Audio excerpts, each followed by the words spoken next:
Je vais vous parler, moi, de quelque chose qui est à une échelle un peu différente de ce qu'on a vu ce matin, c'est le bilan carbone des titulaires, des tonneliers titulaires de la marque CTB Fût de Tradition Française. Alors effectivement, donc c'était en 2010, la marque a décidé de s'engager dans une démarche, collective de bilan de gaz à effet de serre, avec pour objectif, bien sûr, d'une part, d'établir cette comptabilisation de gaz à effet de serre au niveau de l'ensemble des tonnelleries participantes à cette action, et puis également, bien sûr, et c'est même, je dirais, la base du travail, de fournir un bilan de carbone à chacun des adhérents pour chacun de leurs sites. Un deuxième objectif était d'exprimer les émissions de gaz à effet de serre pour un fût. Ça, c'est une particularité, je dirais, de l'activité de tonnellerie parce qu'elle est, on va dire, sur un monoproduit, à la différence d'une entreprise qui va faire plein de produits différents. Donc, par un système de ratio, on peut rapporter cette expression d'émissions de gaz à effet de serre à l'échelle d'un site ou d'une activité, la rapporter à l'échelle d'un produit. Un troisième objectif était d'identifier, bien sûr, et c'est vraiment l'objectif du bilan carbone, des pistes d'amélioration à court et moyen terme. Et puis, en perspective un petit peu, l'idée était d'une part de faire, d'intégrer ou de tenter d'intégrer un indicateur, le bilan carbone comme indicateur dans le référentiel de la marque CTB Tradition Française. Et puis bien sûr, et ça c'est un volet important sur le bilan carbone, c'est de communiquer.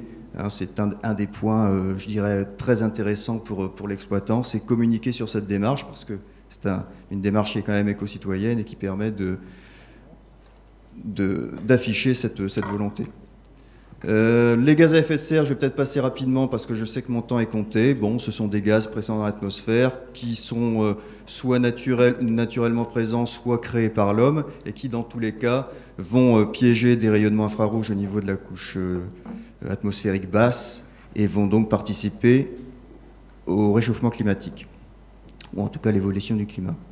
Le bilan carbone en tant qu'outil a été utilisé, hein, c'est un outil qui a été développé par l'ADEME et qui est l'outil de référence pour faire ce diagnostic, cette comptabilisation des gaz à effet de serre. Il est bien à l'échelle des activités d'une entreprise, le périmètre peut être plus large, mais on est bien à l'échelle d'un ensemble d'activités. Et puis ce bilan carbone est exprimé soit en équivalent carbone, soit en équivalent CO2, l'un et l'autre se valent, c'est vraiment une question de présentation, et le pas est de 1 année. Voilà la méthodologie, je dirais, standard du bilan carbone, avec, vous voyez au centre, la partie industrielle, la partie fabrication, les matières premières ici qu'on appelle les intrants, leur fret qui permet de livrer ces intrants jusqu'à l'unité de fabrication, les produits finis, un fret bien sûr d'expédition pour emmener les produits finis vers les lieux, vers les clients. Et puis en parallèle un petit peu de cette fabrication ici, on a des transports de personnes, que ce soit des commerciaux, que ce soit les salariés, etc. Un transport interne, là vous voyez un Fenwick, mais ça peut être du transport entre sites d'une même société. Une production de déchets au niveau de l'unité de fabrication, et puis ce qui est pris en compte dans le bilan carbone, qui peut être pris en compte dans le bilan carbone, c'est la phase d'utilisation ici et la phase de fin de vie, pour ça que vous avez une flèche qui revient ici, au niveau de ces produits. Si on applique ça au niveau de l'activité de la tonnellerie, vous voyez qu'on a pris d'une part dans ce périmètre les activités en amont de la tonnellerie, on part donc de l'exploitation forestière, jusqu'à l'approvisionnement en tonnellerie, on passe par le transport des grumes, la méranderie bien sûr, le ressuyage. Donc ça c'est la partie amont. La partie propre à l'activité de tonnellerie, donc là je passe là-dessus, vous connaissez tous, hein, on a vraiment le déroulé de l'ensemble des opérations qui sont conduites. L'expédition des fûts vers les clients, on en a parlé. La vie en œuvre, c'est-à-dire l'utilisation du fût pour l'usage pour lequel il est fait, hein, donc vinification. Et puis une fin de vie, qu'est-ce que deviennent les fûts après avoir été utilisés, même s'ils ont été réutilisés pour 2 ou 3 vins. Vous voyez que ce périmètre d'étude pour nous, qui est le foncé, le fond vert, on l'a arrêté ici parce que la vie en œuvre, il paraissait vraiment très difficile d'avoir des informations suffisantes pour pouvoir saisir et alimenter le bilan carbone. Et idem au niveau de la fin de vie, où il y a quand même peu d'informations sur ce que deviennent au final les fûts qui ne sont plus utilisés en tant que fûts. Le résultat du bilan carbone, donc, comme je l'ai abordé tout à l'heure, il y a deux aspects. Un aspect donc strictement bilan carbone qui est à gauche, qui s'applique à l'échelle du site et qui est donc rapporté une période d'une année. Pour nous ici, c'était l'année 2010. On prend par simplification une année comptable. Donc, si elle s'arrête de mars à mars, c'est une année comptable, voilà. Et puis, on peut exprimer cette empreinte carbone ici, qui, elle, donc, va se rapporter à l'échelle d'un produit et qui sera exprimée en tonnes, en mètres cubes, voire en unités. L'unité de base étant toujours, bien sûr, le kilo ou la tonne de CO2 ou de carbone. Voilà les résultats globaux de ce bilan carbone. On voit un résultat total qui est pratiquement de 1700 tonnes équivalent carbone, qui correspond à l'ensemble des émissions sur l'année 2010 pour les entreprises, les tonnelleries qui ont participé à cette opération. Et on voit tout de suite deux postes qui se distinguent, qui sont les postes fret, tout confondu, et intrants, qui représentent à eux seuls 71% de l'ensemble des émissions. Le reste, on a trois postes secondaires ici, qui représentent 27%, qui sont l'énergie, le déplacement, tout confondu, ce qu'on a évoqué tout à l'heure, et puis les immobilisations. On va détailler, on va faire un zoom sur deux de ces postes, qui sont les postes les plus importants. D'une part, le fret. Vous voyez que si on détaille un petit peu le fret, on se rend compte que le fret sortant, à lui seul, représente 81% du fret total. Le fret, au total, se compose du fret interne. On n'a que du fret routier. Non, je dis des bêtises, il y a du fluvial. Le fret routier interne, le fret sortant ici et le fret entrant ici. 80% donc de ce fret total, des émissions liées à ce fret total, sont liées au fret sortant, ce qui s'explique notamment d'une part par la faible masse volumique des fûts transportés, c'est quand même un transport de vide essentiellement, et puis selon les tonnelleries, une part qui est importante, voire en tout cas pas négligeable, vers des destinations lointaines, que peuvent être les États-Unis, les pays méditerranéens, etc. Un autre zoom sur les intrants, on a vu qu'ils étaient importants. Si on regarde le détail de ces intrants, on voit que les métaux dominent très largement l'ensemble des autres intrants qui sont indiqués ici. Ces métaux sont directement, ce post-métaux est directement lié à l'acier galvanisé qui compose les cerclages. Bon, il y a un peu d'autres métaux bien sûr, mais c'est vraiment l'essentiel.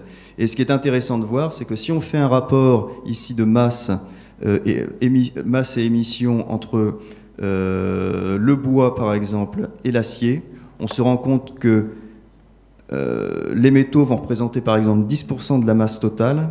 En revanche, ils vont le représenter 82% des émissions. Toujours des intrants liés à ce poste-là. Donc il y a vraiment une inversion entre la masse, qu'on a traduit ici par ce schéma. Il y a vraiment une inversion entre la masse et l'impact sur les émissions.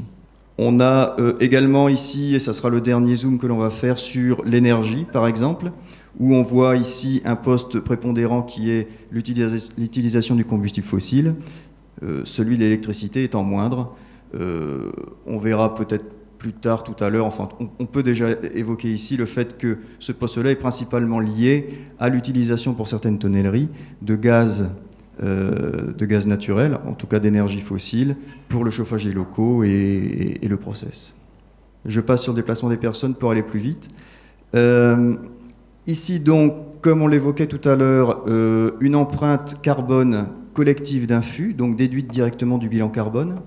Vous retrouvez sur ce graphe les différents postes du bilan carbone, avec un total ici, c'est ça qui nous intéresse, qui représente donc 0,54 kg d'équivalent carbone par kilo de fût. On est bien par kilo de fût.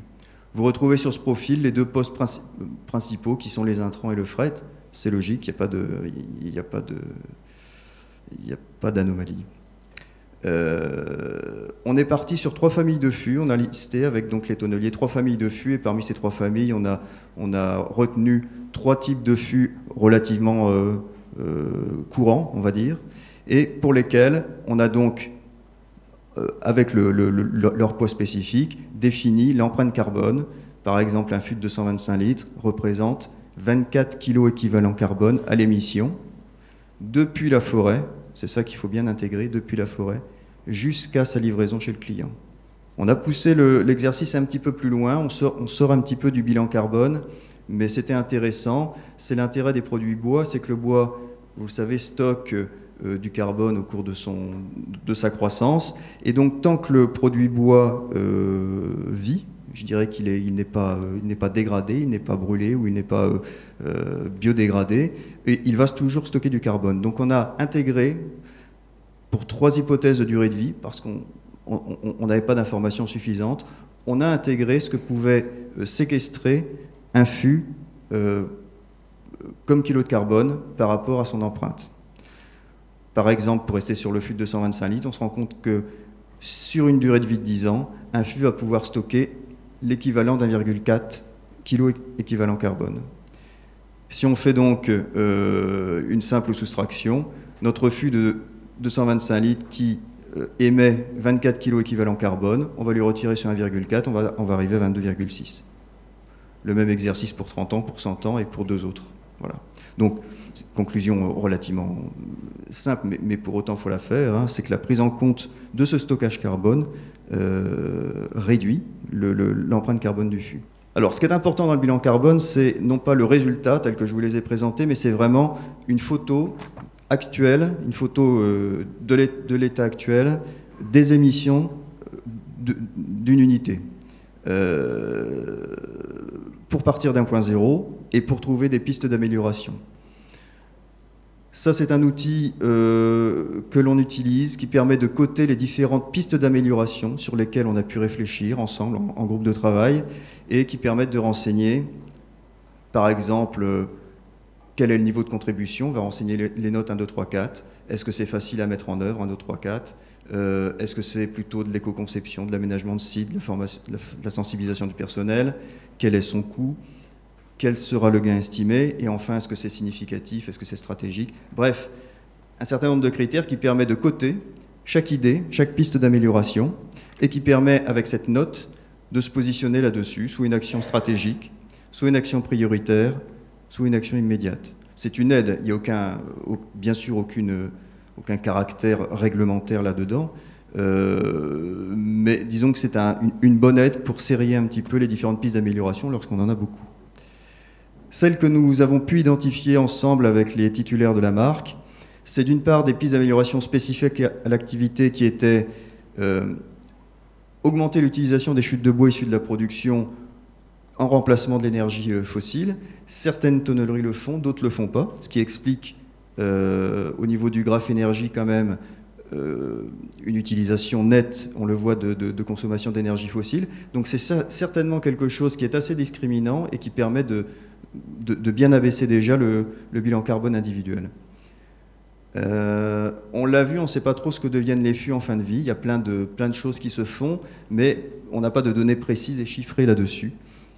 C'est une deuxième piste. Et puis, étudier la possibilité d'éco-concevoir des fûts. Donc là, il y a 2 points essentiels. C'est d'une part, mais ça paraît difficile, mais en tous les cas, c'est une idée qui vient tout de suite, c'est de réduire la quantité d'acier par fût.